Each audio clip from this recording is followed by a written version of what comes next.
Hello everyone, I'm August Cantrell and I'm very happy to be here to be able to show you all my new speech.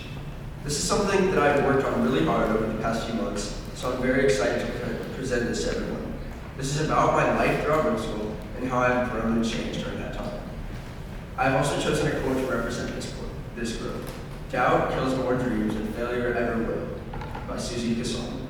This quote deeply represents my growth throughout middle school because I believe that you should never doubt your ability to do something, even if it's hard. Up until 7th grade, running was really never something that I was a fan of. I never run on runs outside or on the treadmill. So when I decided to sign up for cross country, I was sure that I wouldn't like it and it was a mistake. I only signed up because a lot of my friends were doing it and I figured that I could at least have fun with them. I remember the first week of practice very well. It was in August, so it was very hot, as you can imagine. We were practicing at Cherokee Park on Dog Hill. I couldn't run very well. It was hot, and I felt like I couldn't go any longer. But I did, and I kept running even in 8th grade. And I've improved from someone that hates running and is definitely not good at it to someone who enjoys running and might not be the slowest on the team anymore. I could have given up or not tried, or I could have decided not to do it again the next year, but I did, and now running is one of my favorite activities. Archery is something that I didn't think I ever would have imagined myself doing, but here we are. I dabbled in archery before, whether that be in camp or in PE. But to be honest, I didn't know it was an actual sport. The summer going into 6th grade, I decided I wanted to sign up for archery camp here at Collegiate. Honestly, I knew a bit that I would like archery from Camp Bingo. When I got there, I saw that basically everyone in the camp was older than me by 1 or 2 years. They also had 1 or 2 more years of archery experience than me, so that was definitely intimidating. I learned how to shoot, and I was really enjoying it, but before I knew it, the camp was over. I wanted more archery, but I wasn't sure I would be able to shoot next year, because you need a bow in a pretty big area. Then, the next year, I saw that I could sign up for the archery team at Collegiate. So I did. I was pretty good at archery even in my first year, getting scores higher than even some of the 8th graders on the team. Getting a score of 265 out of 300 was definitely my best performance in 6th grade. I got 12 out of almost 300 people who shot the tournament, ranging from 5th to 8th grade. Obviously, I signed up in 7th grade because I really loved it. Even though in 7th grade I didn't get a new high score to top 265, I raised my overall average to about 250. I also got my own bow in 7th grade, which definitely raised my performance. 8th grade was definitely my best year so far, where I got a score of 267, beating my year-old record in the first tournament. Then I scored a 262 in the next 2 tournaments. My last 2 tournaments of 8th grade, I scored a 274, which blows out my other record by a mile and put me in 3rd place of about 250, and then also a 265, which actually put me in 2nd place because it was a smaller tournament. What makes me happy about choosing archery as a camp back then is that I could have said, well, that was fun at the end of it, and then never thought about it again and never done it again. But I didn't. I pursued something that I loved, and that is something that is very important to me. Being happy isn't just about doing what you love, it's about being what you love. And for me, that means chasing something that I'm passionate about. When I was first going into middle school, I was used to classes being pretty easy for the most part. Up to 5th grade, I think the most homework I had to do in life was maybe 30 minutes. When it came to quizzes and tests, I honestly don't even think I stood. Now, 5th grade came around. It was much harder to say the least. Homework started taking longer and longer. The adjustment was very big, but overall, it symbolizes the change in my life where schoolwork became a higher priority for me.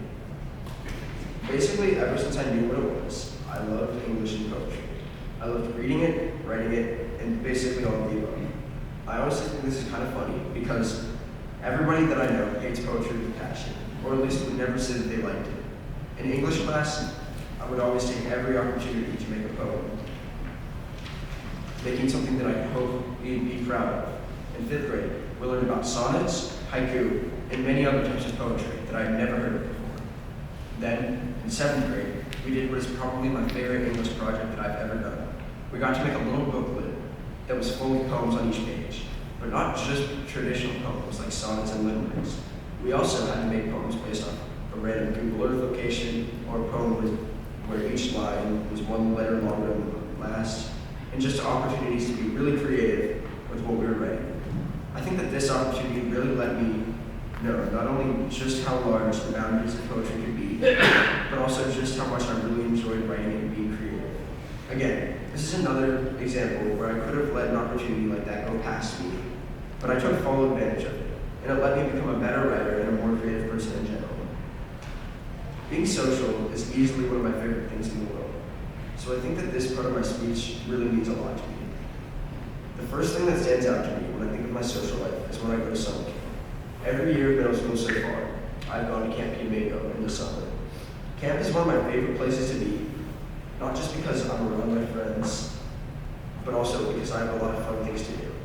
But it's not always like that at camp. For my first year of camp, when I was 11, I went with no friends, and it was my first time at a sleepover camp. Almost everybody in my cabin had been to a sleepover camp before, so none of them were new like me. I eventually got used to them and even became friends with some of them. The next year, I went with one of my friends and ended up meeting someone who is still one of my best friends to this day. The year after, I went alone again, and the craziest thing happened. I reunited with one of my friends from preschool. We immediately knew that we knew each other just by talking, and eventually we put it together. I'm still friends with him. And even when I went with my friends, I still became closer with them. The first time I went to camp, I was very scared and didn't know if people would like me. This never changed. And to this day, I still worry if people will like me. But what I have realized is that it's worth it to find out. Another social part of my life that stands out was the post-7th grade DC trip. The trip was very short, less than a week, but my growth in friends was very large that trip. We had to choose who we wanted to room with, and I got in a room with my friends because we all requested each other as roommates. So, of course, I hung out with them for a while. But then, I started hanging out with other people that I would not have normally hung out with. And before I knew it, I made some new friends. On this trip, I got to experience fun things that brought me closer to all my friends, like going on a Ferris wheel and going to museums.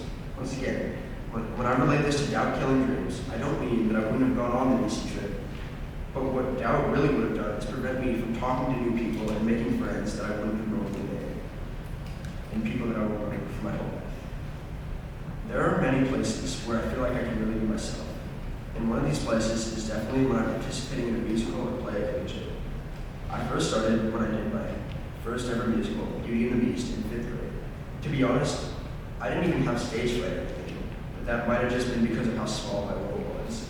I think I might have had one line at the most, but as the years went on, my role started to get bigger. In 6th grade, during the musical L, I was the ball Santa, and actually had some lines on stage. This was definitely a large jump from 5th grade, so it was a big adjustment to have to memorize actual lines and choreography. But still, I was only in for about one scene. Then, in 7th grade, when we did Newsies, I had the role of Wiesel, which was a pretty big role compared to anything I had before. I actually got to have some important lines and be on stage for a while. However, none of these roles can compare to what I found my biggest and favorite role in musical I've ever done. I was Grandpa Joe in the musical Wonka, based on Charlie and the Chocolate Factory. This is one of the 3 leads in the show. This is just last year, November, but it already feels like a lifetime ago. This was just such a bigger role than before, and to be honest, I couldn't even believe I got it. Grandpa Joe easily has more lines than all my other roles combined. This was a huge point of growth for me. I'd become used to talking and singing in front of tons and tons of people. I had to learn how to memorize my lines and my keys. Don't get me wrong, I think that being in that role was hard, but I also think that role has greatly helped me improve my skills in many areas. For starters, I'm much more comfortable with public speaking, and my ability to memorize material like that is also improved heavily. Doubt is a big factor here, because it is very easy to doubt yourself, especially when you're doing something where you have to take risks and become uncomfortable. But I did it anyway, and because of that, I can experience much more than I would be able to if I just doubted myself. Another thing that I can use to be myself is music. I've always felt like no matter what situation I'm in, if I'm stressed, tired, energetic, I'm about to do homework, I'm about to work out, there's always something I can listen to to make me feel better. This applies to anything that I don't want to do as well. I can put my AirPods in and zone out, getting in a place where I don't have to focus on what I'm doing, but rather what I'm listening to. First, I would like to dedicate my dad. My dad always loves doing things with me, like skiing, and I love hanging out with him. Thank you, Dad. I also want to dedicate my mom. My mom is very supportive of everything that I do, and she always helps me when I need it. Thank you. I would also like to dedicate to a teacher who's helped me in my middle school journey, Miss Pino. Miss Pino has helped me as an advisor, teacher, and the director of the musical. I'm very thankful for her.